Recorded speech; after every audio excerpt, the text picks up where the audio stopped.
Well folks, today we are talking about loader attachments. Whether it's a compact wheel loader like mine or maybe a skid loader, we're going to go over a couple of basic things that you're probably going to want to have. We're going to buy some stuff, we're going to build some stuff, we're going to modify some stuff. It's going to be a good time. Let's get started. So here's our bale spear. It's been built and modified a few different times. I built this red base frame here for a John Deere tractor I had that had the John Deere Global or the Euro quick attach on it, which is when we've got our pins down here and our hooks up top.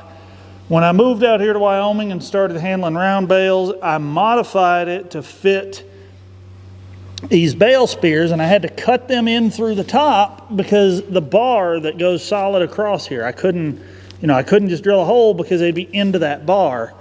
But what we're going to do today is we're going to chop this off and these off and probably this scabbed on little 2-inch receiver, knock all that off.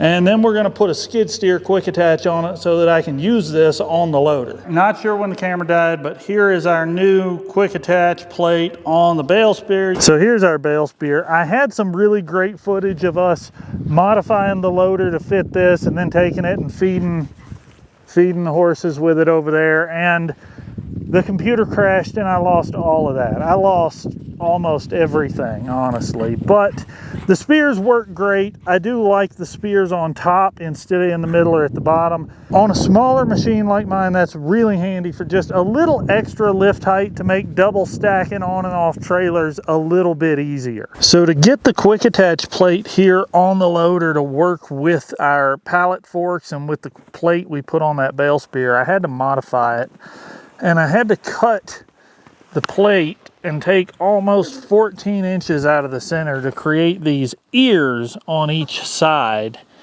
And the reason that was a necessity is because on attachments like the pallet forks here, the top hook can't go all the way across because these little pieces are welded in the center. And it's the same way with the quick attach plate that we put on the back of our bale spear.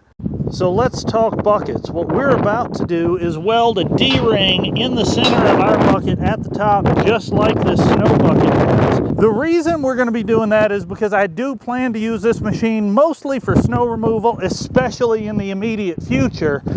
And if you get stuck, it's just a lot easier to be able to hook a strap or a chain or something directly to a D-ring on the front of the bucket. It's not ideal. You definitely have to be careful pulling on it like that because you are pulling on all the quick attach hardware, but it is handy enough that we are gonna do it. And you can see I'm not even unloading this thing. We're just gonna take that strap loose and burn it in right there. 82.5. What's that? 41.25.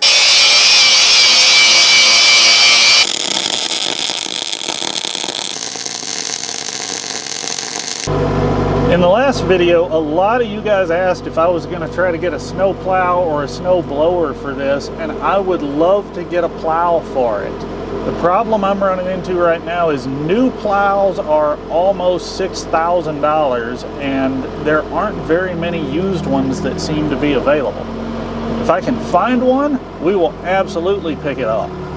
Or we may build one if I can find an old pickup truck plow or something. As far as the snow blower goes, theoretically, yes, we could run a blower with this, but this particular machine that I have is not a high flow machine for the auxiliary hydraulics.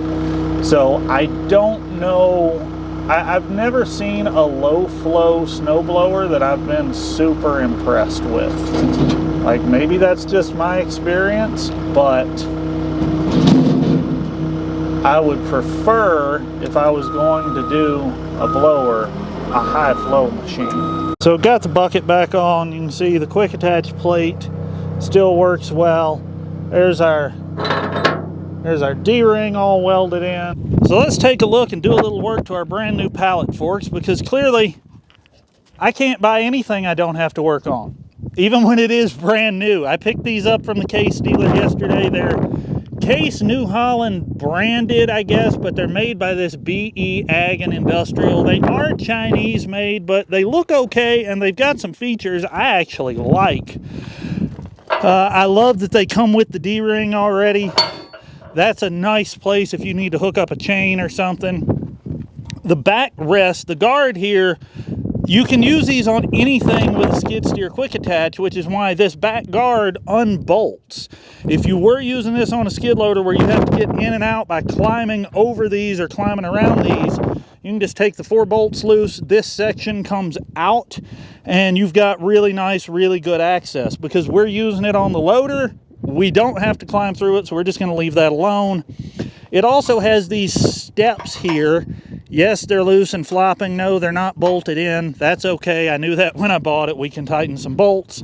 This side, one bolt fell out somewhere. Who knows? I'll probably just take that step off. There's a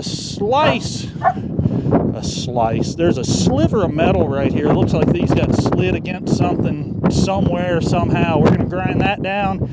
And then we're going to throw the forks on and we're going to fix it to where they don't stick nearly as bad. They'll be a lot easier to slide and a lot easier to adjust. When you go to put your forks on your attachment frame, you'll see there's a notch in the middle of the frame at the bottom.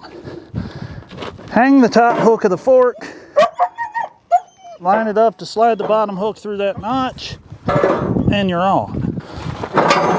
They slide pretty okay right now, especially since they're new. But we're going to make sure they continue to do that long term. White lithium grease. You can use regular grease like out of a grease gun, but it will hold a lot more dirt and a lot more debris and a lot more crap.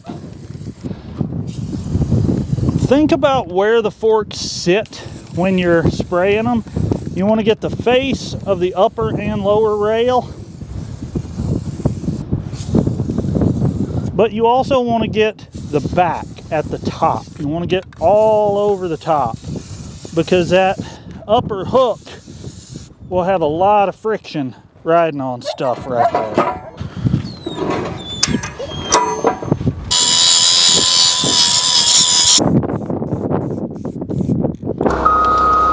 I've got to disconnect that backup alarm. That thing is just annoying. So I just want to be clear on these forks. This step, if we were going to use it, does go out here. That's where it's supposed to be. I don't need it on the loader, but if I take it off, it's going to get lost and probably never seen again. So if I ever need to loan those forks or give those forks or sell those forks to somebody that wants to use them on a skid steer, well, they might want that step.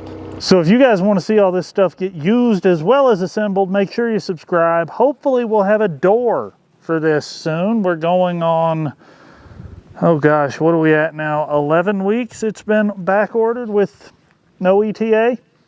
It's 3 degrees out here. I'd really like a door.